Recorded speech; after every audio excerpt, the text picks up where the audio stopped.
ஆசீர்வதிக்கப்பட்ட நல்ல நாள் மக்களே. உங்களோடு இந்த விஷயங்களை பகிர்ந்து கொள்வதில் நான் மிகுந்த மகிழ்ச்சி அடைகிறேன்.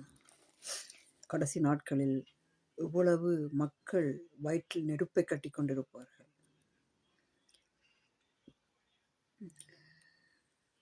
தீ மிதிக்கிறீர்களா? கிறிஸ்துவிடத்தில் வாருங்கள். தீ என்றால் என்ன என்பதை அவர் வெளிப்படுத்துவார். வேதம் படித்து உலகத்தில் நடக்கப் போவது எல்லாவற்றையும் அறிந்த மக்களின் வயிற்றில் கட்டப்பட்டிருக்கிற தீ எப்படி இருக்கும்? ஆனால் அது ஒரு பக்குவமான தீ, விழிப்புணர்வு உள்ள தீ என்று சொல்ல வருகிறேன். நான் ஒரு காரியத்தை செய்யும் போது அந்த காரியம் பிள்ளைகளுக்கு வாய்க்குமா, பிள்ளைகளுக்கு அது பிரயோசனம் உள்ளதா என்று தெரிந்து செய்ய வேண்டும். இல்லாவிட்டால் அது செய்யக்கூடாது. அது இன்னும் இன்னும் ஆபத்தை நோக்கி, ஆவிக்குரிய ஆபத்தை நோக்கி, ஆவிக்குரிய யுத்தத்தை நோக்கி தேசத்தை தள்ளும், வாலிபர்களை தள்ளும், வருங்காலத்தை தள்ளும். அதற்காகத்தான் சமாதானத்திற்காகவும் ஐக்கியத்திற்காகவும் சொல்லப்படுகிற விழிப்புணர்வு. இங்கே தற்குறி இல்லை. நாங்கள் ஆச்சரியக்குறைக்கும் பிள்ளைகளை காப்பதற்குமான கண்ணீரின் பாத்திரங்கள். பெருமை ஒன்றும் கிடையாது. அந்த பெருமைகளை எரித்து போட வேண்டும். இப்படி ஒவ்வொரு நிறத்தில் நான் ஒவ்வொரு உடுப்பை போட்டு வர்றது இந்த வீடியோக்களுக்கு உங்களுக்கு இந்த வீடியோ நான் பார்த்தேன், இந்த வீடியோ நான் பார்க்கிறேன், ஒரு வித்தியாசம் தெரியும். நான் எப்படியும் இருந்துட்டு போவேன் கிறிஸ்துவுக்கு முன்பாக. உங்களுக்கு முன்பாக வரும்போது அதற்கு தக்க போல வர நான் முயற்சி செய்கிறேன். மக்களை நான் அதிகமாக நேசிக்கிறேன். நான் சொல்ல போற இந்த விஷயங்கள் தேவ ரகசியங்கள். இது ஒரு சின்ன விழிப்புணர்வு தான். பெருமழை சொரிந்து பெருவெள்ளம் வந்து காற்று அடித்து அந்த வீட்டின் மேல் மோதியும் அது விழவில்லை. ஏனென்றால் அது கன்மலையின் மேல் அஸ்திவாரம் போடப்பட்டிருக்கிறது. அந்த வீடு நாங்கள் தான். எங்களுடைய ஆத்மா எங்களுடைய வீடு தான். அதுதான் நாங்கள் தான். அந்த வீடு இந்த உலகத்திலே வெள்ளமள்ளி கொண்டு போற வீடு அல்ல. அது எப்பவும் போகும். உலகம் அது இப்படித்தான் இருக்கிறது. நான் சொல்லிய இந்த வார்த்தைகளை கேட்டு இவைகளின்படி செய்யாதிருக்கிறவனவனோ அவன் தன் வீட்டை மணலின் மேல் கட்டின புத்தியில்லாத மனுஷனுக்கு ஒப்பாயிருப்பான். கடவுளுடைய வார்த்தை என்ன? மதமா? மதத்தில் கடவுளுடைய வார்த்தையை தேடுவதில் எந்த விதமான பிரயோசனமும் இல்லை. ஏனென்றால் அது மனிதனுடைய இரத்தத்தை குடிக்கும் குருதி புனல். அது அப்படியே சொல்லிட்டே போயிட்டே இருக்கும். ஆத்மாவுக்கான முடிவு தீர்மானம் கிடைக்கவே கிடைக்காது.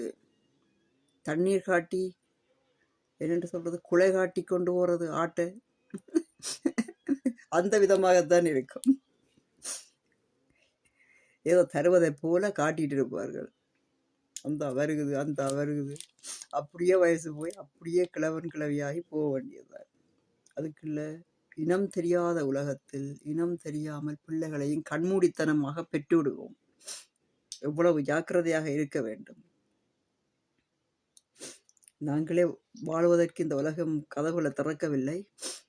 அதுக்குள் வருங்கால சந்ததிக்கு எப்படி திறக்கும் என்று எதை நம்புகிறீர்கள்? இதோ வடிவாக்கு இழுக்கவும், அஸ்திவாரத்தை சரியாக போடவும். எந்த அஸ்திவாரம்? பிள்ளைகள் பிறக்கும் முன் பிள்ளைகளை காப்பது. அப்படி ஒரு பிள்ளை பிறக்குமானால் அந்த பிள்ளை கிறிஸ்துவின் அஸ்திவாரமாக மாற வேண்டும். அதான் ஆசீர்வாதம்.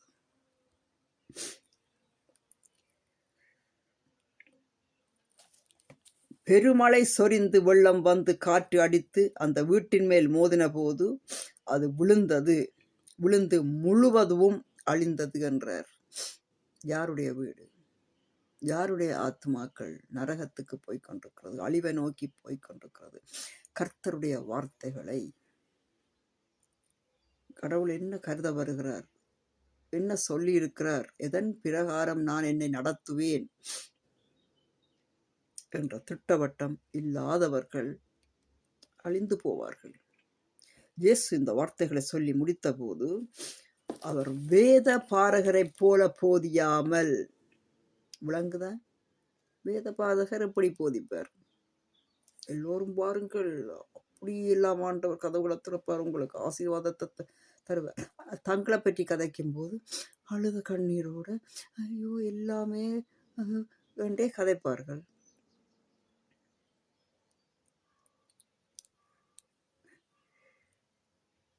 அப்பத்தான் ஏற்கனவே வறுமை, ஏற்கனவே பிரச்சனை, பிள்ளைகளுக்கெல்லாம் வருத்தம், வீட்டில் கடன் பிரச்சனை தொல்லையில போனவன் தண்டை இருக்கப்பட்ட மிச்ச மீதியாவது அடைவு வச்சு அங்கே காசை கொடுத்துருவாங்க. அவர் அப்படி அழுது ஊற்றுவார்கள். அழுத்துற கூட பரிதாபம் தாங்கிறாமலுக்கு தன் பிள்ளை குட்டிக்கு பேராலே ஏதாவது கொடுத்துட்டு வந்துடும் அவர்களுக்கு. அவர்களோட கோடீஸ்வரர்கள். எப்படி இதை சொல்றது, எப்படி மக்களை காப்பாற்றுறது தெரியாமல் நான் கண்ணீரோடு சிரிக்கிறேன். எப்பவும் சிரிச்சிட்டு இருப்பேன். இருதயம் அக்கினியில் நடந்து கொண்டிருக்கும். ஜனங்கள் அவருடைய போதகத்தை குறித்து ஆச்சரியப்பட்டார்கள். ஆச்சரியமெல்லாம் படுவார்கள், ஆனால் சிலுவையில் அடைப்பார்கள். நல்லா ஆச்சரியப்படுவார்கள், ஆனால் சந்தர்ப்பம் கிடைச்சால் அவ்வளவுதான். நான் இவ்வளவா என்னுடைய ஆண்டவர் என்னை மறைத்து வைத்திருக்கிறார் தெரியுமா? நான் முகமூடி போட்டு என் முகத்தை மறைத்து மக்களுக்கு முன்பாக இந்த சத்தியத்தை நான் சொல்ல போற சத்தியம் சாதாரணமாக பைபிள் வாசிப்பது அல்ல. வருங்கால அரசாங்கம், சாத்தானிய அரசாங்கத்தினை பற்றி நான் வெளிப்படுத்துவதனால் என் உயிருக்கு கூட ஆபத்து வரலாம். அதே பைபிளே எழுதியிருக்கு, எப்படியாக நுணுக்கமாக கொலை செய்வார்கள் என்று சொல்லி. அப்படி இருந்தும் நான் ஏதோ ஒரு நம்பிக்கையில் மக்களுக்கு முன்பாக என்னுடைய முகத்தை நான் காண்பிக்கிறேன். மக்கள் அதை வெளிச்சமாக என்னை பார்க்கட்டுக்கும், அந்த அன்பை புரிஞ்சு கொள்ளட்டுக்கும் என்ற ஒரு ஆசையாக கூட இருக்கலாம். முகத்தை மூடி மறைத்து நான் இதை சொல்லுவதால் உங்களுக்கும் எனக்கும் ஒரு சம்பந்தமும் இல்லை என்பதை போல் கூட இருக்கலாம் இல்லையா? ஆனால் நான் என்னை பாதுகாக்க வேண்டும் என்றது ரொம்ப முக்கியம். நான் இருந்தால்தான் இரகசியத்தை, தேவ ரகசியத்தை அதிலேயே ஆண்டவர் சொல்லியிருக்கிறார், முத்திரை போட வேண்டாம், வெளிப்படுத்துங்கள் என்று சொல்லியிருக்கிறார். அதை சொல்வதற்கு உயிரோடு இருக்க வேண்டும். கிறிஸ்துவுக்குள் மரிப்பதில் மிக மகிழ்ச்சி, ஆனால் சொல்ல முடியாமல் போயிட்டனே என்ற தவிப்பு அதை விட மோசமாக இருக்கும். பாருங்க, இயேசு இந்த வார்த்தைகளை சொல்லி முடித்த போது அவர் வேத பாரகரை போல் போதியாமல் அதிகாரமுடையவராய் அவர்களுக்கு போதித்தார். அதுதான் அன்பு. சுத்தமான நண்பன் அதிகாரத்தோடு பேசுவான், சுத்தமான சகோதரன் அதிகாரத்தோடு பேசுவான், சுத்தமான அப்பா அதிகாரமாய் அந்த பிள்ளைக்கு சொல்ல வேண்டியதை சொல்லுவார். இவ்வளவாக ஆண்டவர் எங்களை பேசியிருக்கிறார் தெரியுமா? செவிட்டு வெறியன் போல் காதை அடைத்து கொண்டிருக்கிறீர்களே என்று கூட ஆண்டவர் கடைசி நாட்களில் பேசியிருக்கிறார் மக்களை. ஏனென்றால் பழைய முறை, இந்த பழைய வாழ்க்கை முறை, அதில் இருந்து மனிதன் மனம் திரும்ப வேண்டும். மனம் திரும்ப வேண்டும் என்பதுதான் கிறிஸ்துவனுடைய வார்த்தையை தவிர, மனம் திரும்பினவன் தான் கண்மலையின் மேல் தன் வீட்டை கட்டின புத்திசாலி உள்ளவன் இல்லாமல் இந்த வம்சாவளிக்கு பின்பாகவும் உலகம் சொல்வதற்கு பின்பாகவும் மதம், மார்க்கங்கள், சபைகள் சொல்வதற்கு பின்பாகவும் போனவன். அந்த சபையே இல்லாம போயிருக்கு. எத்தனையோ சபை இல்லாம போயிருக்கு. ஒரு இடத்துல எல்லாம் நான் என்னுடைய வாழ்க்கை காலத்தில் எத்தனை சபைகள் கொள்ளை அடித்துட்டு ஓடி போயிட்டார்கள். மற்றவர்கள் தொடர்ந்து கொள்ளை அடித்துட்டே இருக்கிறார்கள். அசையாமல் யானை போல் இருக்கிறார்கள். மக்களுக்கு இந்த சத்தியத்தை கொடுக்கிறார்கள் இல்லை. இந்த சத்தியத்தை சொல்லுகிறார்கள் இல்லையே. வரப்போகுது ஆபத்து, உங்களுக்கு அழி வரப்போகுது ஐயோ என்று சொல்லுகிறார்கள் இல்லையே. அவர்கள் வாயை திறக்கிறார்களே இல்லையே. அவர்கள் முட்டை கண்ணீர் தானே விட்டுட்டே இருக்கிறார்கள், வழிந்து ஒழுகுகிறார்கள். பிள்ளைகள் சந்தானம் உண்மையாகவே நரகலோகத்துக்கு போகிறார்கள். திடீரென்று விஷயத்துக்கு வருகிறேன். ஒற்றைக்கண் அடையாளம் கொண்ட 3 தர 6 இலக்கம் முத்திரை மனித அடிமை முத்திரையோடு சாத்தானிய அரசாங்கம் சீக்கிரமாய் வந்துவிட்டது. பிள்ளைகள் பிறக்க முன் பிள்ளைகளை காப்பாற்றவும், அப்படி பிறந்த உலகத்தில் பிள்ளைகள் பிறக்காமல் இருக்க போகிறேன் நான் சொன்ன உடனே அங்கே எல்லாம் பிறக்காமல் இருக்க போகிறார்கள். அங்கே ஆசுபத்திரியோ வைத்தியசாலை முட்டி வலியுது, அடி வாங்கிட்டு இருக்கிறார்கள். ஏன் வந்து எங்களை பிள்ளை பற்றி தொல்லை பண்ணுறீங்கன்னு சொல்லி அங்கேயே ஸ்ட்ரெஸ் ஆகி அடிக்கிறார்கள். அதை பெத்த பிள்ளைகளையே போட்டுட்டே போகிறார்கள். சில பேர் கொண்டு போகிறார்கள், சில பேர் ரோட்டிலே போட்டுட்டு போகிறார்கள். தேசம் நாறிட்டுது. அங்கே ஒழுங்கில்லை, அங்கே பக்குவம் தேவத்தன்மை இல்லை. வாலிப பிள்ளைகளுக்கு எண்ணத்தை கற்றுக் கொடுக்க வேண்டும். எல்லாவற்றையும் அகற்றுங்கள். இப்ப சாத்தானிய அரசாங்கம் வந்தான் என்றால் ஏற்கனவே பாலை ஊத்தி ஆடுகள் மாடுகள் பிள்ளைகளை நரபலி கொடுத்து உருவாக்கி வச்சுக்கிற அந்த விக்கிரகங்கள் இருக்குதானே, அதெல்லாம் அடித்து நொறுக்கி விடுவான். அது ஏற்கனவே மனித ரத்தம் தான் குடித்துட்டு இருக்கு. இவன் வந்தான் என்றால் அதையும் நொறுக்கி விடுவான். இவன் ரெடியாகி இருக்கிறான். இவன் என்னத்தை கொண்டு வர போறான்? பேசும் திறன் வாய்ந்த வேதத்தில் வெளிப்படுத்தின சுவிசேஷத்தில் எழுதப்பட்டிருக்கிறது, தெளிவாக எழுதப்பட்டிருக்கிறது. பேசும் சத்துவம் கொடுக்கப்பட்ட மிருகத்தை, செயற்கை நுண்ணறிவு தான் அது, கொண்டு வந்து கடவுளண்டு நிறுத்துவான். தூஷணமான நாமம், இப்ப பாருங்க, தூஷணமான நாமங்கள் தான் வருகுது. எல்லாரும் நல்ல தூஷணமான நாமங்களினால தான் இப்போ துதி கடவுளுக்கு. அப்போ அது எங்கே போகுது? அது சாத்தானுக்கு போகுது. அது சாத்தானுக்கு தான் செய்கிறார்கள், தெரிந்தே செய்கிறார்கள். சாராயம், மற்றது வந்து அந்த குடிக்கிற வெறிச்சாமான், மற்றது ஆட்டுக்கறி தொட்டுக்கிறதுக்கு அந்த ஊறுகை எல்லாம் சாப்பிட்டு ஆசீர்வதிக்கிற சாமியெல்லாம் இப்போ வந்துட்டுது. பயமாக இருக்கு எனக்கு. நித்திரை இல்லை. ஜனங்கள் போகிறார்கள், அங்கேயும் கொண்டே காசுகளை கொட்டுறார்கள். என்ன, நீங்கள் உங்களோட வீடு வாசல் எல்லாம் என்ன மாதிரி இருக்கும் தெரியுமோ? பேய்வாலாயம் எல்லாம் சாத்தானியமாக மாறிவிடும். மக்களை தயவு செய்து விழிப்புணர்வுக்கு அவசரமாக விழிப்புணர்வுக்குள் கடந்தோடி வாருங்கள். பிரயோசனமாக இருக்கும் என்று நினைக்கிறேன். இந்த கேட்டவர்களுக்கு பிரயோசனமாக இருக்கும் என்று சொல்லுகிறேன். நீங்கள் என்ன கொண்டு எழுத மாட்டீர்கள், நீங்கள் என்ன பெருசாக ஹலோபட பண்ண மாட்டீங்கள், நானும் சொல்கிறத நிப்பாட்ட மாட்டேன். நீங்களும் வந்து கலவா பார்த்துட்டு தான் போகிற மாதிரி தான் போகிறீங்கள். நானும் உங்களுக்கு முன்பாக வெளிச்சத்தோடு வருகிறேன், அதிகாரத்தோடும் அன்போடும் நான் உங்களுக்கு சொல்ல வேண்டியவற்றை சொல்லியே தீருவேன். கர்த்தர் உங்களை ஆசீர்வதிப்பாராக. நானும் உங்களை ஆசீர்வதிக்கிறேன், அன்புடன் ஆசீர்வதிக்கிறேன். பல்கி பெருகி 16 பெறுவதற்கு அல்ல, தேவஞானத்தை பெறுவதற்கு. கர்த்தரிடத்தில் கேட்க வேண்டியது இங்கே தேவஞானம், மீண்டும் பிறப்பு. அதாவது வந்து மனம் திரும்புதல் உங்களிடத்தில் உருவாகவே வேண்டும். போக போகிறது அக்கினிக்குத்தான். எப்படி நெருப்பில் நடந்தாலும் போக போகிறது. முத்திரை குத்த போகிறான், முத்திரை மெஷின் கண்டுபிடிச்சிட்டான், குத்த போகிறான் கையில். அதாவது சிப் ஆண்டிங்க அயன்ஷிப்பு செய்ய போகிறான்.